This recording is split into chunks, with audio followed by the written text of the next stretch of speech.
आश्वासन मिला था कि 3.0 होने से पहले उन सारे फर्जी डिग्रियों वालों को हटा देंगे। अब 3.0 में जब नियुक्तियां हुई तो 38 में से 36-37 फर्जी डिग्री वाले नियुक्त हो गए। तो बच्चों का जॉब लग पाया है या नहीं लग पाया है? टीआरई 2 में और टीआरई 3 में मात्र एक बच्चा का हुआ है, सारा सीट बिक गया है। पूरा दस्तावेज है, हम लोगों ने जितना उनको वो जानकारी दिया है वो सब कुछ है। आप हर जगह देख सकते हैं कि अवैध घोषित किया जाता है। हरियाणा हाई कोर्ट हो गया, चंडीगढ़ हाई कोर्ट हो गया, झारखंड हाई कोर्ट हो गया, पूरी तरह केंद्रीय विद्यालय जैसे संस्थान, नवोदय विद्यालय जैसे संस्थान, ईएमआरए जैसे संस्थान इस डिग्री को नहीं लेते हैं। तो ऐसी क्या मजबूरी है कि बिहार में वो फर्जी डिग्री वालों का नियुक्ति किया जा रहा है? बीपीएससी, बिहार की सरकार, शिक्षा विभाग गंभीर नहीं है अपने जवाबदेहियों के प्रति।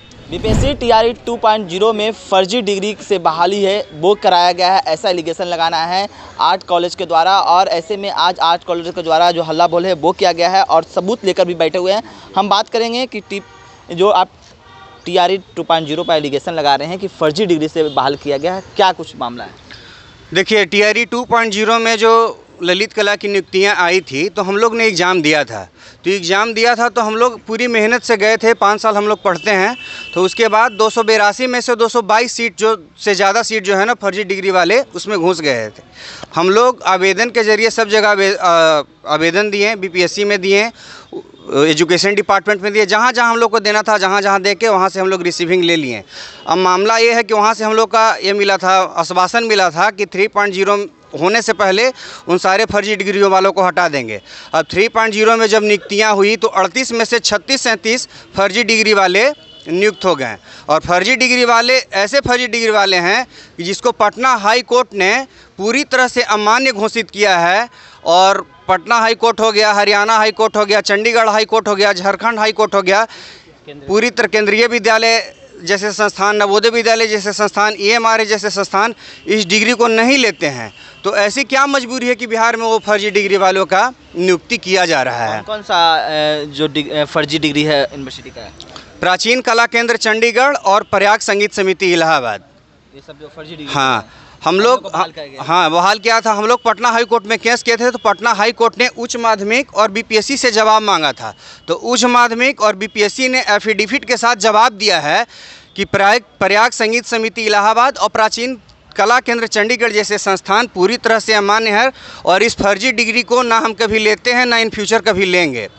बात एक तरफ सरकार कहती है क्वालिटी एजुकेशन की, कि क्वालिटी एजुकेशन हम बिहार के बच्चों को देना चाहते हैं। बिहार का एक ऐसा मात्र एक पटना आर्ट कॉलेज है जो बिहार झारखंड का एकलौता आर्ट कॉलेज है जिसमें मात्र 50 गो मतलब सीट रहता है, मतलब एडमिशन के लिए। बहुत सारे बच्चे जब इंट्रेंस देते हैं तो मात्र 50 बच्चों का एडमिशन होता है, उसमें से 1-2 बच्चों का जॉब लग पाया है या नहीं लग पाया है।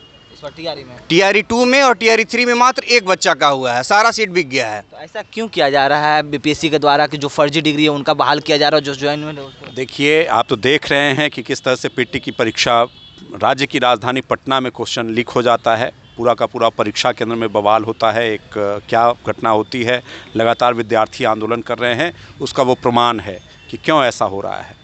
बीपीएससी, बिहार की सरकार, शिक्षा विभाग गंभीर नहीं है अपने जवाबदेहियों के प्रति। गंभीर नहीं है कि हम कैसे योग्य लोगों को हम रोज़गार में लाएं और बिहार में शैक्षिक सांस्कृतिक उन्नत माहौल हम विकसित करें, वो गंभीर नहीं है। उसी का परिणाम है लगातार विद्यार्थी मांग कर रहे हैं कि ये फर्जी है, आप इनकी नियुक्ति क्यों कर रहे हैं। तब भी हो रहा है, 2013 से हो रहा है और उसके बाद में हाईकोर्ट कह रहा है, पटना हाईकोर्ट कह रहा है, इनके तमाम संस्थाएं कह रही हैं, देश का कई हाईकोर्ट, सरकार कह रहा है कि फर्जी है, फिर भी नियुक्तियां हो रही हैं।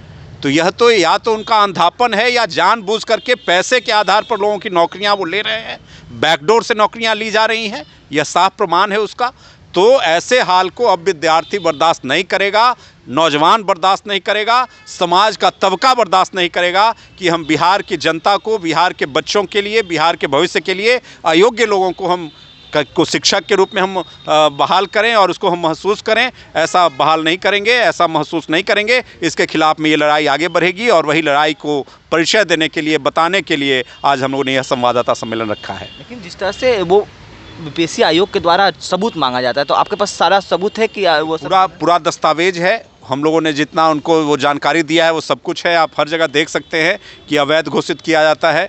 ये आप देखिए कि यह जो ये पटना हाई कोर्ट के जजमेंट के आधार पर एक कमेटी बनी थी और उस कमेटी ने अवैध घोषित किया है, उसका ये रिपोर्ट है, ये पटना हाई कोर्ट के आधार पर। तो कई फर्जी डिग्रियों को रद्द भी किया गया, आपने देखा होगा खबर की 68 अब नहीं, उसमें बताएं, हम लोगों ने AISF की ओर से 2014 में रीट दायर किया था 15/4/59 बाई 2024, वो हमारा रीट नंबर है, जिसमें व्यापक पैमाने पर फर्जी डिग्री को सही पाया गया था कि यह फर्जी डिग्री की नियुक्ति हुई है। सरकार को कहा गया कि भाई आप 15 दिनों में जो लोग वो अपना वापस ले लेते हैं तो अच्छा है, नहीं तो कार्रवाई कीजिए, लेकिन सरकार आज तक कार्रवाई नहीं की है और 70,000 लोगों का अभी भी पेंडिंग पड़ा हुआ है कि उनका प्रोफाइल कहाँ हैं वो लोग, कैसे उनकी नियुक्ति हो गई है। तो इतना बड़ा फर्जीवाड़ा शिक्षक नियुक्ति में चल रहा है। हम लोग उस पर रोक लगाने की मांग करते हैं और उसको बेपर्द करने के लिए आवेदन आप लोगों ने दिया था। आयोग के द्वारा क्या कहा? BPSC को भी दिया है, आयोग को भी जब RTI से जब मांगा गया तो उसने कहा कि हमने भाई वो ये फर्जी है, लेकिन फिर भी नियुक्ति हुई है। यही तो ताज्जुब की बात है। हम लोगों ने शिक्षा विभाग को दिया है, बिहार सरकार को दिया है, मुख्यमंत्री को दिया है। अब में तो पहले तो आया कि ये फर्जी है, उनकी नियुक्तियां नहीं हो रही हैं, लेकिन फिर भी नियुक्तियां किया जा रहा है। ताज्जुब यह है, जवाब दिया गया फर्जी है, फिर भी नियुक्तियां किया जा रहा है। तभी तो हम लोग को बैठना पड़ा है, तभी तो सामने आना पड़ा है और हम लोग अब आगे इसको उतरेंगे। अगर अभी भी सरकार अगर कार्रवाई नहीं करेगी तो सड़कों पर उतरेंगे, हम जांच की मांग करेंगे और सारे चीज़ों को पारदर्शिता के साथ में सामने लाने की बात करेंगे कि आप लाइए, बताइए कि अगर 38 कला शिक्षकों की अगर नियुक्ति हुई है, पदाधिकारियों की नियुक्ति हुई है, तो वो 38 कौन लोग हैं? आप बताइए, बताने में क्या जाता है आपको? आप बताइए किन किन संस्थानों से पढ़े हैं, कौन उसमें BHU से पढ़ा है, कौन वो जामिया से पढ़ा है, कौन वो पटना आर्ट कॉलेज से पढ़ा है? आप बताइए, आप क्यों नहीं बता सकते अगर आपने सही नियुक्ति किया है तो आपने साफ तौर पर सुना जो TRE 2.0 में जो बहाली की गई थी कला शिक्षा विभाग के द्वारा, उसमें साफ तौर पर इनका कहना है कि फर्जी डिग्री धारकों को बहाल किया गया है। इस्तेमाल पर न्यूज़ के साथ नमस्कार।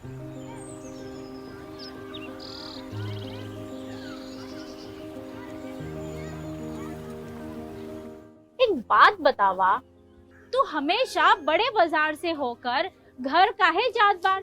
पगडंडी से जल्दी पहुंच जाई। अब का करी, मन बहलावे खातिर जाइला, सामान खरीदे हैसियत ना बा, उ देख के मन के समझा लेतानी। बात ता सही कहता।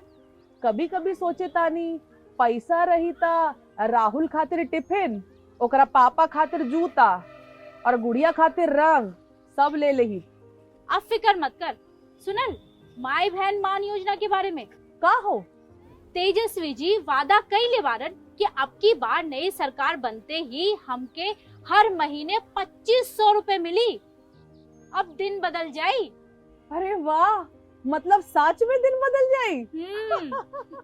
माई बहन योजना, महिलाओं की समृद्धि, बिहार की प्रगति।